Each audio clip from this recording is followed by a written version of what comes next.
Là, il me faut peut-être rappeler les termes de la loi.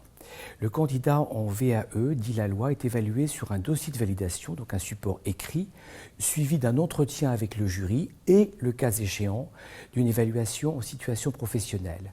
À ma connaissance, seul le ministère du Travail utilise cette évaluation en situation professionnelle. Pour notre part, et d'autres ministères, nous avons le parti pris suivant. Nous estimons qu'une évaluation en situation professionnelle ne permet que d'évaluer très partiellement les compétences d'une personne, sauf à ce que cette observation dure dans le temps, ce qui n'est pas jouable sur le plan économique. Par ailleurs et surtout, une évaluation en situation professionnelle s'apparente beaucoup plus à une épreuve d'examen, ce qui n'est pas du tout la logique sous-tendue par la VAE, qui est une logique d'apport de preuve de la compétence.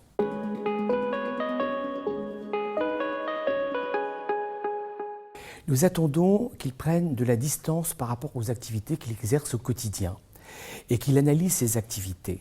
Et c'est par la description écrite qu'il pourra mettre en avant, mettre en évidence les compétences qu'il met en œuvre quotidiennement. Et c'est aussi par l'écrit qu'il pourra prendre conscience de ses propres compétences. Il me faut citer là le texte de Alex Lenné, qui dans son ouvrage La VAE, quand l'expérience se fait savoir, explique comment le langage oral est le langage de l'immédiateté, mais aussi celui de l'approximation, alors que le langage écrit, aussi élémentaire soit-il, permet, je le cite, de passer d'une expérience première, brute, à ce qu'il appelle une expérience seconde, c'est-à-dire conscientisée. Et c'est là qu'il parle aussi, et je le cite, le candidat tire enseignement de ses expériences.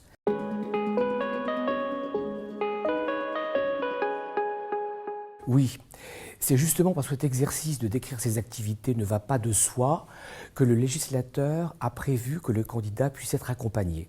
Les accompagnateurs sont des spécialistes de l'analyse du travail et leur rôle va être le suivant. Tout d'abord, d'être auprès du candidat pour l'aider à choisir les activités cœur de métier qu'il va décrire. Ensuite, pour le faire parler, pour expliciter ses activités, dire comment il s'y prend pour réussir ce qu'il entreprend. L'accompagnateur devra ensuite aider le candidat à formaliser son propos oral dans le dossier de validation et enfin, il devra aussi le préparer à l'entretien qu'il aura avec le jury. Et il s'agit bien d'un entretien volontairement et pas du tout d'un oral et encore moins d'un contrôle de connaissances, puisqu'il s'agit plutôt d'un entretien entre pairs, puisque le candidat aura dans le jury des personnes, employés et salariés et employeurs, qui font le même métier que lui. En conclusion, je dirais que l'accompagnement est véritablement un révélateur de compétences et c'est à ce titre qu'il est une clé de réussite de la VAE.